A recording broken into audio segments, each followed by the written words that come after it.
Good evening, ladies and gentlemen. Welcome to a new segment of the Buccateers podcast. This is Tampa Tones. You're joining us for our new off-season edition up to the minute Buck Date. This is your live look at Tampa Bay Buccaneers off-season news and coverage through the off-season telescope of the Buccateers. Once again, I'm Tampa Tones, and this is your up to the minute Buck Date brought to you by Buccateers, proud life members of Bucks Life Media. See ya on the other side. Let's go.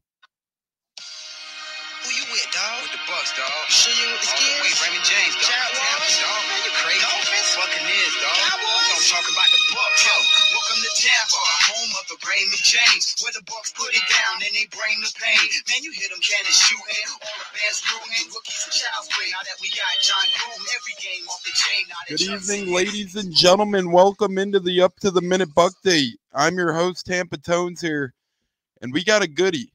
These are shorties but goodies. These buck to the minute updates, they're not going to be bothersome. They're not going to be too long. They're not going to be like a hangnail that just keeps bothering you to death. They're going to be short. They're going to be sweet. They're going to be breaking you news to the punch. Now, an update on the regular Buccateers. No. We're not going away. We're not going anywhere. None of that sort of nature. We're just bringing you different shows, different segments, different ideas. And we thought the offseason was a great place to try. So here's our first segment. It's called Buck to the Minute Updates. Of course, Tampa Tones here on this one. You guys might be hearing a number of different voices on these Buck to the Minute updates throughout the offseason for the Buccateers. This time it's me. Later it could be somebody else. You never know. But these are always going to be 10 to 20 minute news updates for our beloved Tampa Bay Buccaneers. You can find this on YouTube, Spotify, Apple, and so much more. No, these will not be on Facebook, actually.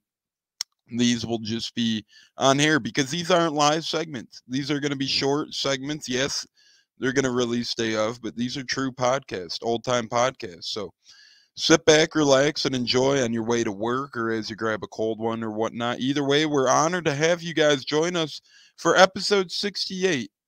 We've actually had more career episodes than 68, but we used to not count our off-season, our pregame or postgame shows as episodes. I'm not sure why, but now we do. And now we are on number 68 episode of the Buccateers. Follow us on Twitter today at Buccateers. You could stay along with all our news and whatnot on Twitter or YouTube. Our YouTube is Buccateers Podcast. And we're also members of Bucks Life Media. So make sure to stay up to date with all of us in our news on Facebook at Bucks Life Media. We got a lot of Bucks chatter to talk about. And I want to start off with this. Retirement. Everybody's waiting around, speculating who's going to retire. We have a lot of possibilities. Obviously, Tom Brady was the first domino to fall, and no, the Buccateers podcast isn't going to be like any of these other podcasts or radio segments and, keep maybe thinking he might come back. We're going to respectfully agree with his retirement, so kudos to the GOAT. But former Tampa Bay Buccaneer had 2 stints here, mainly 1, but technically had 2. Super Bowl champion, Super Bowl LV. So not all too long ago, I call him the old Grand Steward, the original Grand Steward. Jack Cichy from Wisconsin has retired. He posted on his Instagram today that he is stepping away from the game of football. Now, Cichy was one of those guys who might have went unnoticed on the stat sheet. He might have went unnoticed on draft boards and whatnot, but he did a lot of good for us in our Super Bowl run.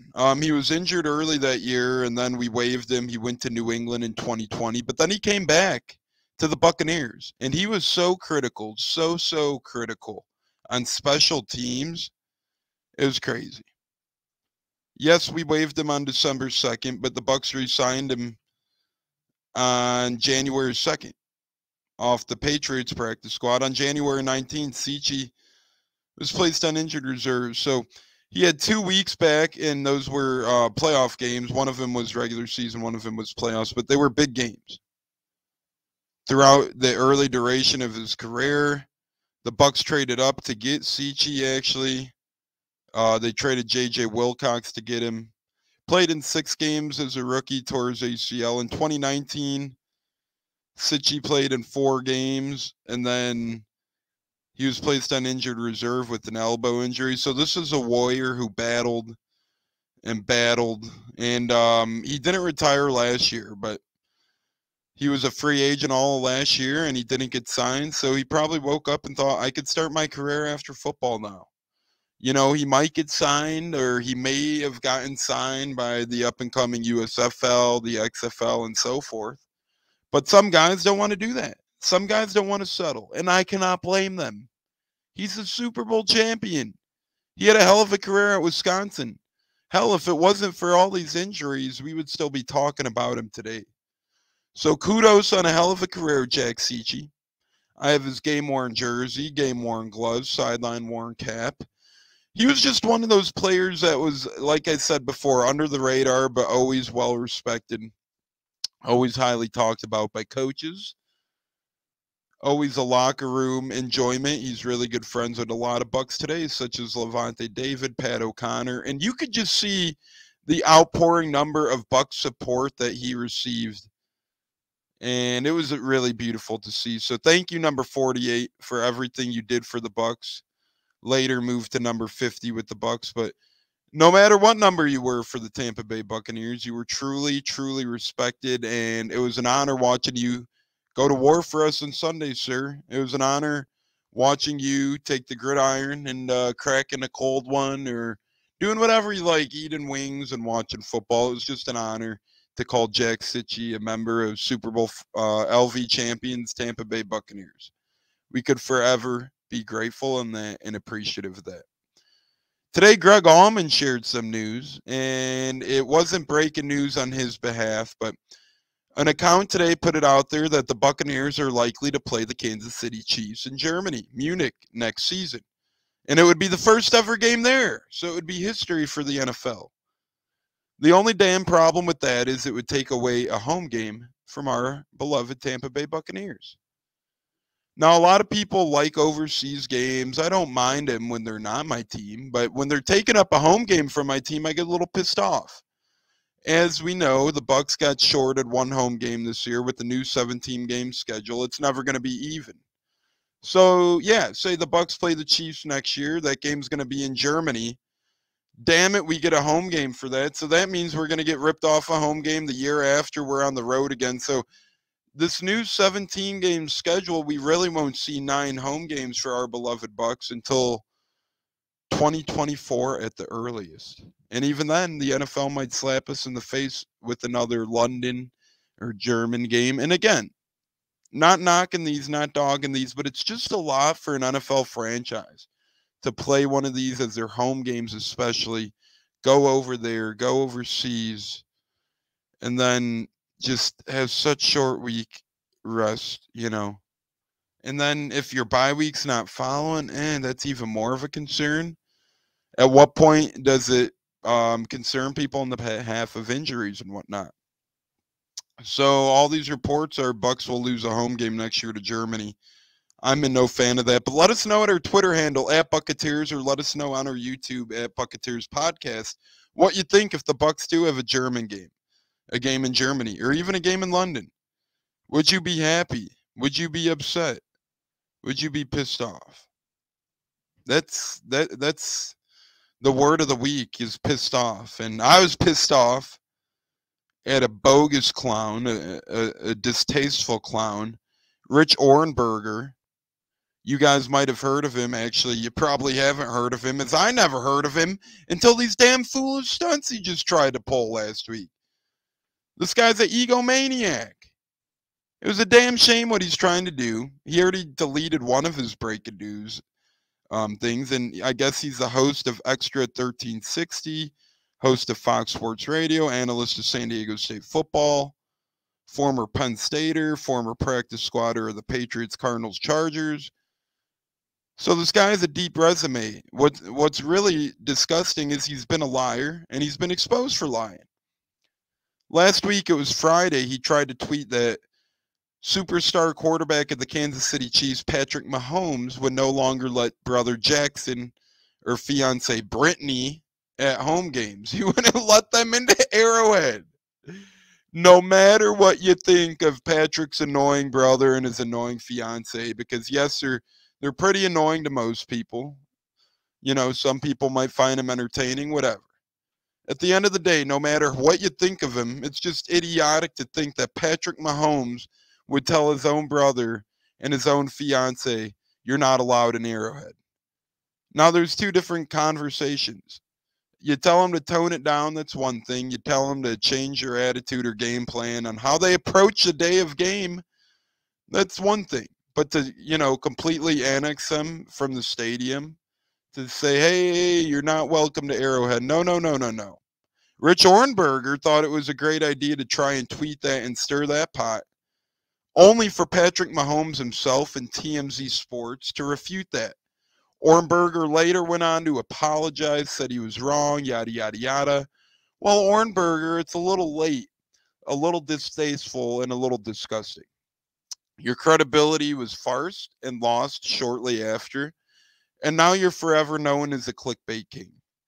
Well, apparently one foolish story wasn't enough. Now Ohrnberger is trying to say that Bruce Arians and Tom Brady had tension in Tampa, and it was quote-unquote a spoiled honeymoon. Well, Rich, half your report is a horse's ass, as you tried to make it some big thing that Bruce wasn't calling plays, yada, yada, yada. When Bruce brought in his coordinators, he's trying to give them the utmost control of the game. He's 70 years old, for Christ's sakes. He came out of retirement. He got coordinators like Todd Bowles, like Keith Armstrong, like Harold Goodwin, and like Byron Leftwich, so that he could do less because they're so damn trusted. Half of Ohrnberger's reporters, Byron and Brady were doing most of the play calling. No shit, Rich. Tell us something new, because that's not new.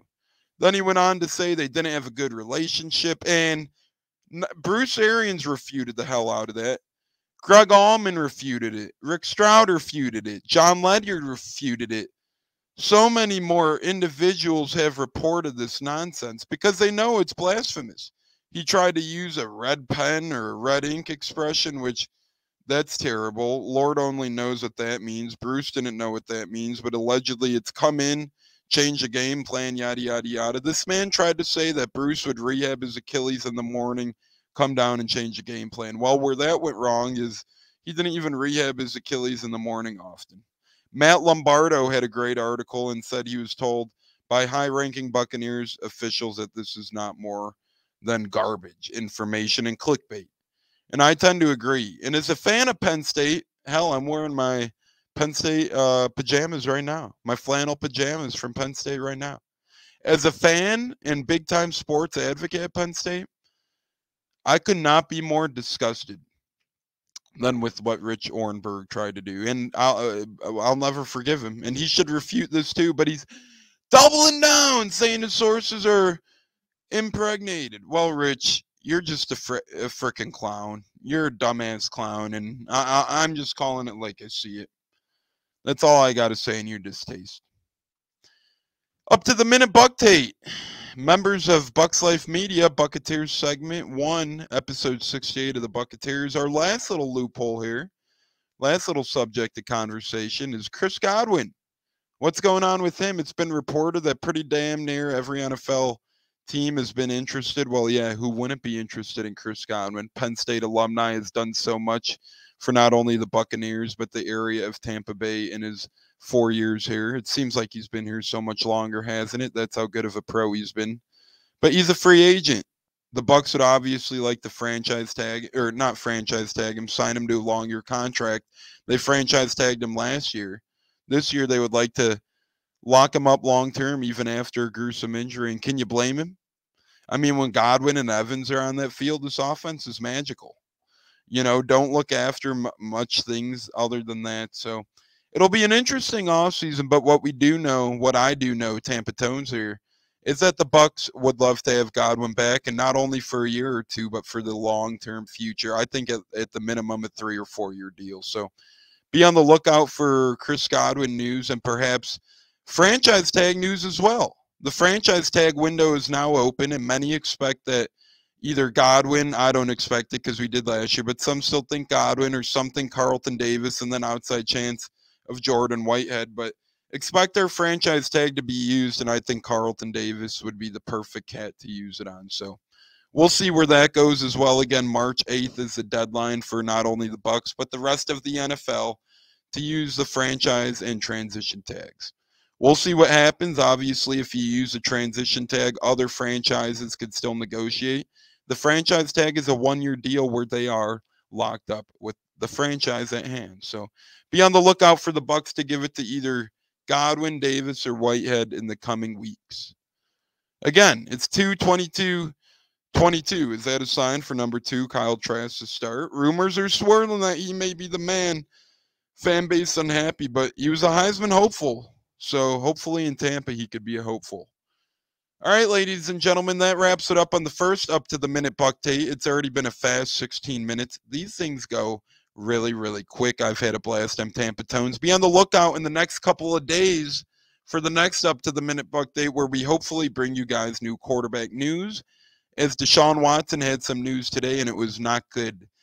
Pretty much more legal trouble, so that will make it harder for the Buccaneers to get a hold of Deshaun Watson, perhaps. So we'll have more ideas on the quarterback and who might be under center in the next Up to the Minute Buctate. For now, it's Tampa Tones, behalf of the Buccateers, behalf of Bucs Life Media. Thank you so much for joining this Buccateers episode. It's been a hell of a time here, and we'll go to war with you guys again in a couple days. Thanks again.